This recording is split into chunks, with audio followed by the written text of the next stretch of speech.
Good afternoon, red versus bluers. Red versus Bluvians. That's Bluvians, RvBers. Redheads and true bluers. Is that what you call yourselves? No. Okay. But I said it confidently enough that it sounds right. Yeah, it does. That's what we should do with this. Our main mission is to help the red versus blue fandom come up with a good name for themselves. We're 15 years too late. No, it's never too late if you believe in your heart. That's so true. Welcome back to Purple Hearts and Red versus Blue podcast, which we did end up going with because we said in the last episode we're probably going to go with that, and then we didn't get a better idea. Because it's a good idea. Thank you. I came up with it. Oh. I don't know. I'm just kidding. I don't actually know. I came up with it. You're gaslighting me on the air. No, I'm not. You're crazy. All right, well... Great start. Great start. I'm still Barry. I'm Mattie. Yeah, and this time we have watched season 2 of Red vs. Blue, and it's only been about less than 2 days, as opposed to the too long that we left it last time, which is all part of the podcast making experience. Yeah, especially when you don't really give a shit about a schedule or anything, because this isn't our fucking day job. We did not get... I'm not going to say the number of views that we have gotten so far. Thus far. You know, there's always room to grow. But it's not enough to make 1 cent off of YouTube. That's fine. I don't want that money. Yeah, no, exactly. We're keeping this small on purpose. Yeah. Yeah. So... Yeah. Do we have anything in the means of preamble? Do we have merch we want to haul? Yeah, we've already got fucking keychains or whatever. Yeah, please buy the keychains. It was so expensive to make the keychains. No, okay, I have one thing I can start with. Okay. As discussed in the previous episode, I knew about Red vs. Blue for 20 years because I saw the first couple episodes when they dropped on the internet. I didn't know Griff was only spelled with 1 F. Is the man's name not Griffin or something? No. They didn't short it to just Griff? His name is Private Dexter Griff. Oh, with 1 F. With 1 F. Why?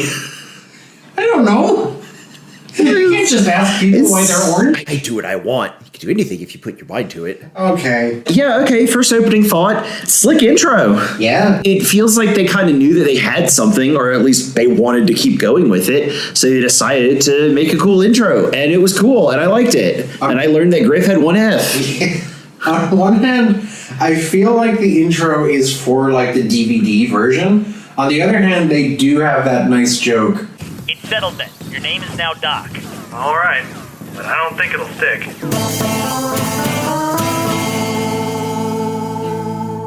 Oh, trust us, it'll stick. And then they do the intro again. Yeah, that was with Doc. quite good, yes. So it must have been established somewhere on the site. And certainly, like, watching it now in that form, it works very nicely. Right. I could say at the start, I'm looking over my whole list of notes, more positives than negatives this time around. That's good. Like, I have, I think, twice as many positives as negatives. I hope it stays that way. We'll fucking see as they get their writing legs under them clearly, which I think they are starting to do. I think they're still pretty shaky because they're all... Well, how long were these episodes? I think the finale was 13 minutes. Eh. And then mostly it was in the vein of like 6 minutes, sometimes even just 3 minutes. Sure. So it's still in that internet mode. You were supposed to download them to your QuickTime player. On your computer. On your computer or your MacBook or on your PC. Oh, yeah. That's the error we're talking about. These were not even hosted, like, viewable. Oh, God. In their first form. Sure. A better world. A different world, certainly. Certainly. Sarge is still the funniest overall. Yes. I've echoed you on my scant notes. Just the way he talks, calling them blue devils and blue jackals. Oh, yeah. Like, the insults are still great. Yeah. He has a great line where Donut gets captured and he complains that kids these days don't even see the entertainment value in being tortured. That was pretty good. Sarge was already solid in season 1, but I really like the direction that they start to take with him in that while he is still, without removing any of the, like, drill sergeant stuff, hating the blues, hating Griff, loving his shotgun, all that kind of basic character stuff, he's a crazed roboticist as well. Apparently so. He built Lopez And when Lopez goes missing, he deals with it by demanding that one of his men sacrifice himself to become a cyborg, complaining that The mostly useless guts and slimy goo of the human body are replaced with the no doubt superior guts and oily goo of a robot. Yeah. the making the robot, which is supposed to better in this premise, sound just as horrifying as the human and not acknowledging. Very good. but still seeing it as an improvement. Yeah, Absolutely. of course, absolutely. No, that's great. One thing I had to actually stop myself from doing is writing down every funny bit that I thought was good. I was like, oh, that's not even going to be interesting to just go through a bullet point of those. I will say that my genuine LOL Sarge lines count is at a fat 11. That's really good. Yeah. That's about one every 10 minutes. Yeah, that's not bad. Yeah. I wish I could remember all of the specific ones, but I don't know. Oh, I meant to ask, is this when he had found the voice that didn't destroy his throat by this point? I think so. I think he's kind of settled into it now. The nasally Sarge is really early, it's the first few episodes of season 1. Right. God, I've already forgotten what he sounds like in season 2, but I'd say it's about right. Lots of changes. Most prominently Caboose, Sure. who has an actual in-universe reason for his sitcom shift in personality, which is canonical brain damage. Okay. Which we will get to. Interestingly to me, I talked a lot in the last episode about how season 1 version of Donut left me very cold. That he was just kind of a generic guy. He complained. And that's a change in season 2 because Donut in season 2 wants to be a secret agent who saves a princess from a goblin. Okay. Donut in season 2 is really bubbly, really upbeat. He won't shut the fuck up in a different way. It's to the point that the other characters who also won't shut the fuck up are like, why won't this guy shut the fuck up? He just wants to be everyone's friend, and there is no AI-related brain injury here. The best I can come up with is that he keeps talking about, oh yeah, initially I hated the pink armor, but it's actually surprisingly comfortable. So it's just that comfortable. Sure. And now he's kind of more becoming himself. Okay. Coming out of. See, you have the benefit of future sight here. Sure. Where you can see this character climbing from the primordial sludge on its little fin legs. Yeah. Meanwhile, I'm just like, okay, so the dumb guy is still dumb. Also, there's 2 dumb guys. Okay. Yeah. He's dumb in a different way, though, right? If you can call it that. Can you name one thing Donut said in season 1? No. Exactly. I remembered the secret agent goblin thing. Okay. All right. I'll give you the point. Yeah. On that same token, one of the negatives I had, Caboose is just straight up not funny. Caboose is the least funny character. I think I got 1 giggle from a Caboose line, and I don't think I even wrote it down. Oh. The delivery is bad. He's just saying weird shit in a weird way. Yeah. He's being the dumb Ed from Ed, Edd, and Eddy. It's epic. And it's very 2000s. And most of his lines were said in such a weird cadence that it didn't get picked up by the mic very well. No, I could barely hear what he could say. I struggled with that myself. I didn't actually make out what the fuck he was talking about. Sure. Again, you said that to me directly after we watched it, and we've transitioned from I love Dragon Ball Z, who's Goku, to I love Dragon Ball Z except for that Goku guy. Yeah. Again, Caboose was inescapable. Uh-huh. Caboose is the epic funny one who says the long purple monkey dishwasher. Uh-huh. And yeah, it's very 2004. Yeah. In a way that I should have stayed in 2004. I hope you'll like him more as they kind of settle into him. They have a better idea of what stupid bullshit to make him say. Because I coming at it from a much more kind of rosier, more forgiving perspective. I do have to agree. There's one line near the end where Donut's talking to him and says something about, they call this time the calm before the storm.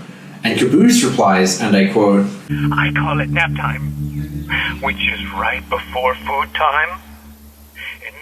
comes food nap time. That is my favorite time of them all. Which is, Yeah. Okay. wacky. Sure. Actually, let's get into this. There's a new character they've introduced in season 2. Doc, everyone's favorite. I've heard you talk so often and so many times about Doc. I've brought up Doc once. Okay. Every season will have at least one line that I will regularly quote. Sure. And in this case, it's when they ask for Doc's help as a doctor, and he corrects them, saying he's a medic. What's the difference? Well, a doctor cures people. The medic just makes them more comfortable while they die. That stuck with me. I like Doc, if only because I like looking at purple characters. It really is that simple for me a lot of the time. Right. My eyes wander. This is the heart of the purple. I often describe Red vs. Blue as having a literally colorful cast. Because they have you can't tell them apart any other way. Yeah. I genuinely had trouble telling them apart in this one, and I was like, okay, that one's Caboose, but that one's Church. But Church is a ghost, but it was Lopez. Yeah. And Lopez is supposed to be a different color. He's supposed to be brown. And Simmons is the red one, but not the red one, because that's Sarge. Yes. And Griff is orange. Griff is orange. Not yellow. Something that the show itself in this season, possibly the best sequence is seeing Caboose's mental images of the other characters. And the show is explicitly like, Caboose, you moron, you're picturing Griff wrong. He's orange, not yellow. And you turn to me afterwards and you're like, isn't he yellow? Yeah, he's very yellow. He's kind of yellow. He's mostly yellow. But you see him compared to the actual yellow Okay. armor choice in Halo. It is a yellowy orange, but it is an orange. All right. I thought Doc was like fine. Yeah. I didn't think he had any funny. Because he started in the season as kind of the quote unquote straight man. Yeah. Where he seems like, I'm normal. You guys are the weird ones. Do they put something in the water here?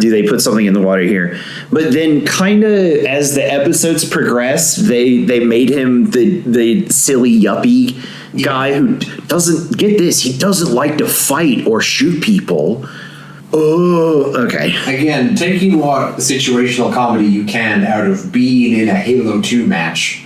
What if a guy didn't like shooting guns? Yeah. Yeah, I agree. The Doc's fine. I will say they didn't go as hard on the I am a pacifist, oh, so you're a pussy fest. Yeah. They didn't go as hard as they could have. It was worse than you should have been. Sure. But it was, again, 2004. Indeed. In America. Yeah. So in Texas. So kudos for not going as hard in on those jokes as you could have. Yeah, for not completely beating the dead horse. Yeah. I think Doc is fine. I much prefer him in the end of the season, where he joins with, shall we say, the other character who is technically introduced in season 1, but more so properly introduced here, O'Malley. Right. The AI, which is our villain in our plot that we have now. There's a plot. Yeah, I was impressed that they started to actually piece together like an overarching sequential plot here. Yeah. Yeah. Like, even the initial dealing with O'Malley, going into Caboose's mind while trying to shut off the Red's radio system,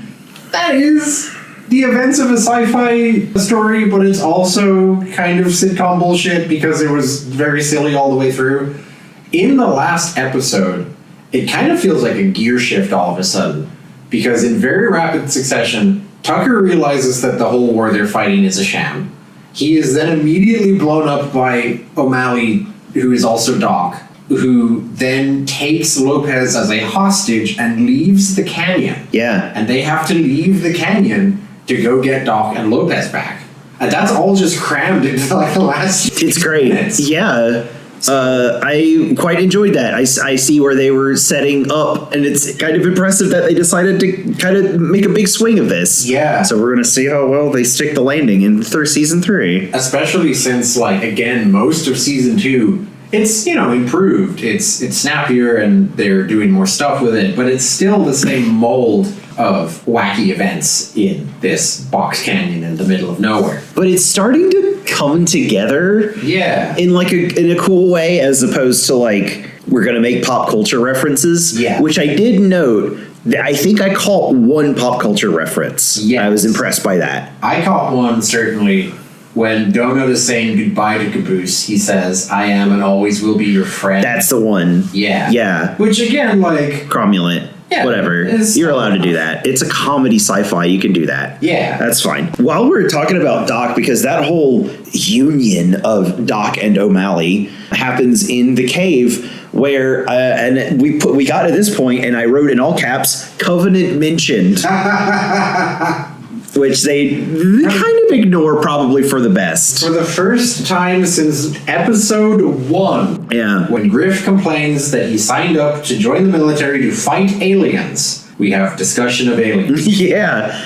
Just discussion. Just they left a car behind for some reason. For some reason. I wonder if they just like all of this has taken place within Blood Gulch. Yes. Which is a PvP map. Yes. I guess you could just spawn it in there, or did they have the tools to mod that in there at this point? Based on my loose understanding, Season 1 was complete guerrilla filmmaking. They were just making shit with their Halo game that they had. Season 2, they might have had more contact with Bungie, and definitely by Season 3, they had access to Halo 2 before anyone else did. Oh, okay. So, quite possibly, yeah. They might have just, figured out console commands or something. Yeah. But yeah, I know it's not supposed to be in there. Okay. Necessarily. I couldn't tell you. I only played Halo 2 multiplayer, and that's my most experience, and I don't remember the particulars there. I know in Halo 3 multiplayer, you could set a bunch of weird rules and shit. Sure. Our go-to was always SMGs only, no shields. Oh. So, or was it assault rifles? I don't know. It was like a very simple earth weapon only and no shields. So everything became basically one hit kill. Oh. And it was very fun. It was very fast. Yeah. It was just kind of chaos for like 10 minutes and then it was fun. You invented Call of Duty. Yeah, we pretty much did. Yeah. And now we're all billionaires. Yeah. Congrats.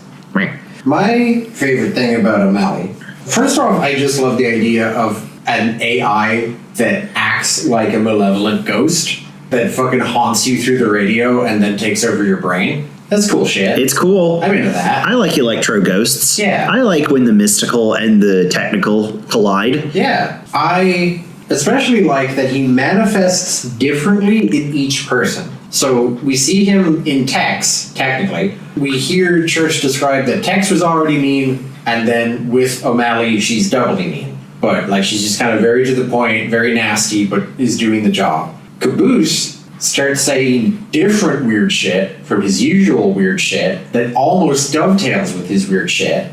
And best of all, I fucking love how Doc, who is a pacifist, becomes a ridiculous, overblown supervillain who wants to destroy the entire universe and says ridiculous shit like, "I'm going to eat your children," or They will all taste oblivion, which tastes just like Red Bull, which is disgusting. which is disgusting. Oh, yeah. And he's right. And he's right. And he's so right. I think relatable. I very much relate to O'Malley Doc.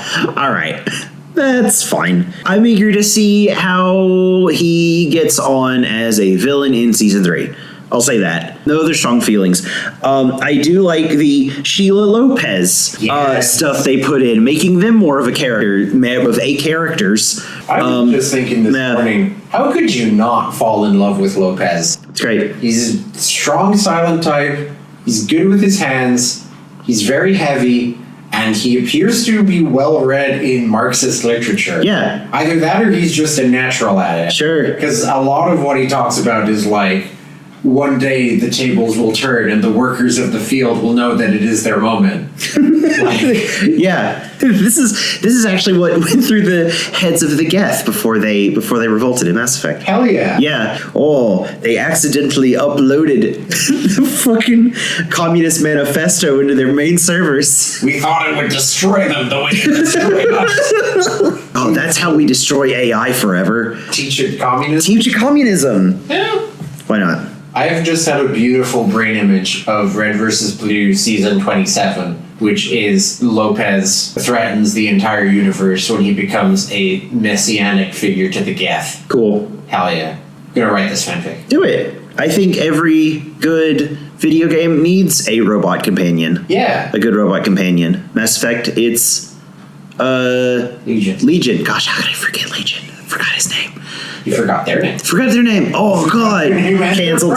Everything is canceled. I resign. I was going to make a joke about how, and then Clank and Robo and HK-47. Hell yeah. And then I guess for Halo, it's Cortana? Yeah. Question mark. Does Cortana count as a robot? Cortana is an AI, like O'Malley. Okay. But I would let her into the robot bar. Yeah. Yeah. Yeah. And I would certainly let in Lopez. I would serve her digital martinis. Aww. That's fine. Yay. Oh, yeah, Lopez, totally. You know who else I would let into the robot bar if the doors were big enough? Who's it, Sheila? It's Sheila. Sheila's great. Sheila's fantastic. I think Sheila had my favorite individual line read. Never about the wittiness of the joke, just the way it was delivered. At the three-way standoff at the end, Lopez says something to the effect of, "I'm through taking orders from your kind," and she just bursts in with, Tell him, Big Daddy. Okay. "You tell him, Big Daddy." Yes.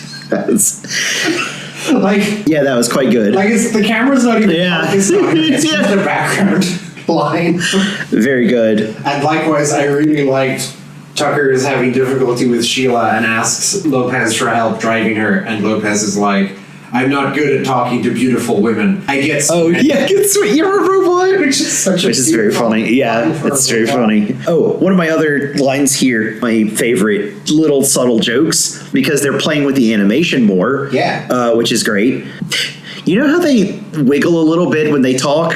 They did that with Sheila with her big gun, Yes. and I thought that was extremely funny. There's a lot of little moments like Tucker is like, "Are you kidding?" And she like slowly pats Oh, down his yeah. face and says, "Do I look like I'm kidding?" Or even in the very last scene, Tex and Donut are like on the roof together, and you can see Sheila is quote unquote looking. Yeah. Like she looks from Tex to Donut. Yeah. Background.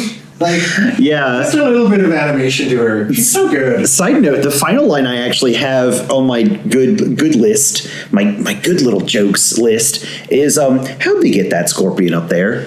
I think that was a whole operation. Yeah. I was just flicking through the TV tropes yesterday, and I heard talk of apparently it was very difficult to get that up there. I'm sure you could like put a grenade under it, but then it would be smoking with damage. I guess. I don't know. I don't know how they managed it. I suppose maybe Photoshop trickery, I don't know, or video editing, I don't know. They did a good job, whatever it was. Yeah. I was like, how the fuck did I get that up there? To that end, to dovetail into my next point, I love that they are playing with the medium more. Sure. That's great. There are bits of genuine animation and using the animation for very funny effect. One of my absolute favorite parts was the remote control warthog driving. Yes. Where they were, I forget exactly, they were like saying the command word and then the warthog would do a certain action and the character saying it would be in the front, but then the warthog would be in the background going nuts. Cinematography. Yeah. That was great. That was really good. I was going to bring up that part as well in terms of like the writing is still very good. Again, it's a really good what if Halo multiplayer was a sitcom. Yeah. Like, this is one of the few things that you could do with it, but they're doing it with it. But, like, the whole, okay, no, stop. And then in the background it stops. And he's like, you take the switch and you turn it around, and it turns around. Yeah. Like, again, the two different conversations connecting. Except one of the conversations is a remote control military jeep. Fantastic. Yeah. It's well done. What was it called again? The Jeep? I forget. Warthog. Oh. Or the Puma. Oh, yeah. You think they would make a better name for that? Or the Chupa thing. The Jeep. Actually, man, maybe I should have talked about how I went through the fucking Halo art book. That's right. Yeah, I forget how long how long ago it had been published, but it got put up on a library app I've been using. And there were some interesting bits in there about basically like the Covenant lore. I didn't read them. Mostly I just kind of went over the concept art and stuff. Sure. Maybe I'll do that again and go more in depth when we do episode 3. Sure. That might be a nice tangent. But anyway, I got to talk about my favorite line. I think I wrote this was It was the oppose them line. I have that as well. Yeah. Sheila and Lopez unionize, which is already a beautiful concept. Sheila and Lopez are now considering leaving to form their own robot army. They said no one would dare oppose them. What? Did you try to talk him out of it? No way, I wouldn't dare oppose them. That was that I wrote that is a Simpsons quality joke. Yeah. That is I would hear that on like peak Futurama. Yeah. That's really good. That's just like, it's so simple. Yeah. But and it was well laid out and it was well delivered. I had that in my own notes. So. Yeah. I guess the next line I did, it's just I'm only getting this because it's right below it. The slurping Foley. Because they, again, as I said, playing with the animation, doing more camera tricks, they would zip over across the battlefield to something else that was happening, and they would do a... Oh, crap. Yeah. That was very clearly... It's very clearly a guy. Yeah. And his mouth. It's really funny how blatant it is. I hope that's on purpose, because it's really funny. It's all part of the garage band feel. Yeah. Oh, you know what? How do we feel about... I guess we hesitate to call him a character. The other character introduced, I think he was introduced in season 2. The operator guy. Vic, yeah. Again, I brought this up briefly in the previous episode. They do talk to Vic when they're hiring techs. Yeah. But he has no personality, and he does not act anything like he will continue to act from this point onwards. Vic is not my favorite character. Okay. He wasn't as annoying as I remember him. I mostly watched this show in a very kind of ecstatic daze. Okay. Looking at all of the colorful characters. And I remember whenever Vic was on screen, I was like, oh, this guy. Yeah, because he didn't have a Master Chief suit on. He's not funny, yeah. He's edited footage of a Halo 1 cutscene. Yeah, he sure is. But he wasn't as annoying as I remember him being, and he's just still not my favorite. Yeah, sure. I don't like that his thing is redundancy. I don't like that his thing is repeating himself. I don't like that his thing is saying the same thing a few times. Okay, I didn't catch that. I just was stuck on his voice. I thought he was like appropriately shitty. Oh, for sure. Yeah, you need like a shitty operator, and that's him. They were aiming for a vibe and they hit it. Right. Perhaps too well for my teenage son's taste. I do have to point out, I think that guy has maybe the most genuine animation out of all of them because his mouth is animated. Yeah. Which I'm going to go out on a limb and say you don't see that from any other character in the series. Not in the whole series. Yeah, okay. Not for a while. Yeah. Not for a good long while. I straight up wrote, the actual animation, i.e. Vic's stupid little mouth flapping, is very amateur, and it's actually pretty funny. Yeah. It's charming how like rough it is. Okay. Yeah. I'm glad you think so. Yeah. As you like to say about our good friend J.C. Denton, he is made of folded paper. Folded paper. And there's just a dumb little cartoon mouth stuck on him. Yeah. Yeah, it's great. That kind of wraps up everything I had in like the good category. Okay. That's the end of the episode. No. No. But I don't know. I guess impressions, it's fine. It's good. Definite improvement over season 1. Again, I'm going to lay it out here. I'm not going to go into the specifics, but the didn't age well count. Specifically, a few of the words that they used in a not cool way, and a couple of the other jokes. I put down 8, which is a very slight improvement over season 1. Yeah. Especially considering that this was longer than season 1. It's so unfortunate, the continued use of the word recorded, because it will often ruin an otherwise good joke. The key example here for me is Church possesses Donut and then tries to negotiate a hostage situation with the Reds and keeps forgetting that he is the hostage and keeps tripping over his they want you to give us, them. That's great and all. And then Tucker turns to him at a certain point and is like, dude, are you getting stupider? Yeah. But he doesn't say, are you getting stupider? Yeah. Which is a funny thing to say. He expresses that sentiment in a way that in 2025 is cringe. Yeah. Very true.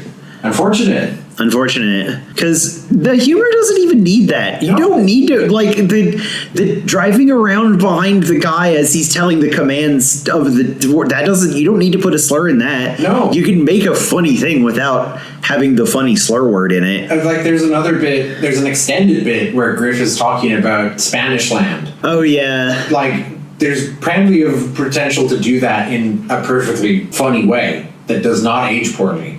But Simmons out of nowhere calls him recorded about it. Yeah. That just kind of sucks the momentum out of it. Yeah. When you're like, whoa. Yeah. There's no faster way for you to make yourself look like a housebound 14-year-old boy. Yes. Than by using that word. I've seen grown people use that word in the way 14-year-olds used it 10 years ago. Yeah. Or 20 years ago. And I'm like, do you understand what's coming out of your mouth up right now? I'd like to say that we're behind it as a society, but sometimes I'll check out a new YouTuber who will be making a video in Today Times about a Today Show and will just casually be like, yeah, so I just think this storytelling choice is a little bit recorded. I'll be like, what the? Yeah. What? You have a pride flag in your profile picture. Yeah. Insane. Anyway, but we don't got to dwell on it that far. That's as much as I want to dwell on that. I'll sum it up by we're still stuck in the 2000s in a lot of way, and we will be for a while, it seems. I wrote that verbatim. Okay. But I foresee continued improvement. Yes. The pink stuff can go away. The jokes about the pink armor, brushing that aside and gently lowering it into the garbage. Done with that. Smile at you so sweetly. Okay. I put you in the garbage next. Yeah, okay. It's fine. I'll hang out in here with my best friend Donut. Okay. The last thing I have written down is just kind of a pointed criticism. Again, I think this is born of just watching so many 90s and 2000s sitcoms and things. There was a line from, I believe it was Church, that was like, I tried to tell Church, but he never listens. Tucker, there's a very fine line between not listening and not caring. I'd like to think that I walk that line every day of my life. And I walk that line every day of my life or something. Yeah. And he delivered it like it was going to be a fucking slam dunk. All the kids at school are going to be quoting this. And it was really bad. It's not a good line. It's not funny. Oh. And it's like, for me, it hit like a fucking brick and it fell.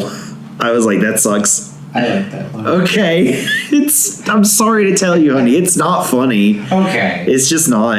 All right. It's just the way if he had said it more casually, it would have been okay. I get that. But they set this up like there was no other sounds. They wanted people to if this were a later age of the internet, this would have been the clippable moment. Yes. That they would have repeated. And it would have been your fucking ringtone or whatever. Yeah. Yeah, they were proud of that line. And I don't think it was very good at all. All right. Agree to disagree. Yeah. I like quotes that kind of get to the heart of the characters. Okay. And that is Church's thesis statement. That he is inept and mean. Sitcom, baby. I guess, but there's not really a difference, and it doesn't mean anything in the context of. It's just, I don't know. It didn't work for me. Fair enough. So I'm ready for the character development. I guess is what I'm saying. Is that all your notes? Yeah, that's kind of all I wrote down. I have more other things to say, but I would like for you to.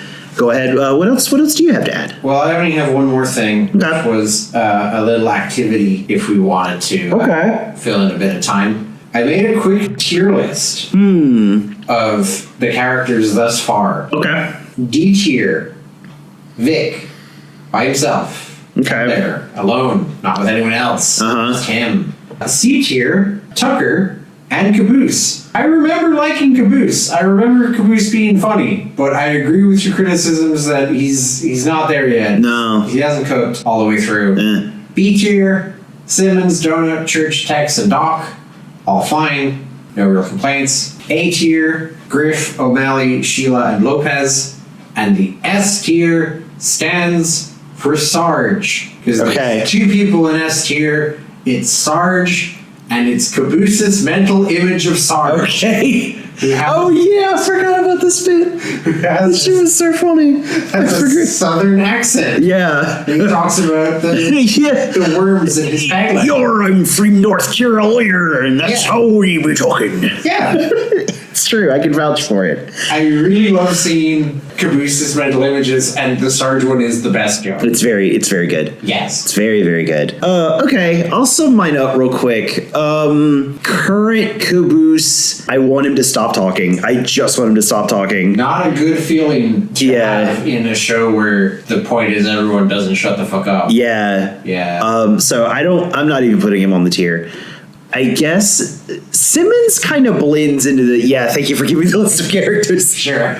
Simmons kind of blends in the background for me, I gotta be honest. That's fair enough. Like, he's not unfunny. He just kind of doesn't have a lot going on that seems to distinguish him from anyone else. So I put him in C. I guess Tucker also goes in C because, again... Not a lot. Blends in. I had trouble remembering which one was Tucker. God. Church sucks, but at least he's funny, so I guess C+ tier. You've done it. You've broken Red versus Blue down to its bare essentials. Yeah. Texas B. She's cool. She's the woman. I hope she gets better as well. I hope they give her more stuff to do. She's the competent woman. Doc is fine, but flat. Donut, just shunting them back to C tier because he's just the dumb guy. A is Lopez. Oh, I guess Griff goes in B. O'Malley? I don't want to rate O'Malley because I feel like we haven't actually seen O'Malley do anything yet. I do have kind of future knowledge of O'Malley. Yeah. That's fair. So Lopez, Sheila, and Sarge are in the AS tier. They're all kind of in there. Okay. Yeah. That was not even close to ordered in any way, and that's fine. I don't care. You forgot Vic. Vic. Oh, Vic. I thought Vic was fine.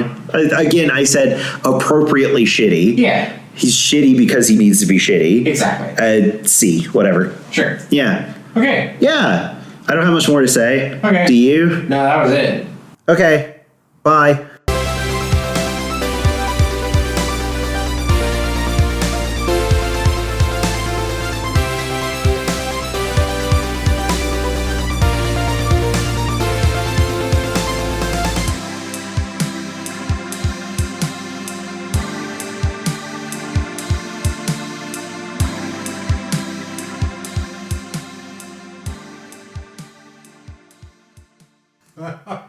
Fuck.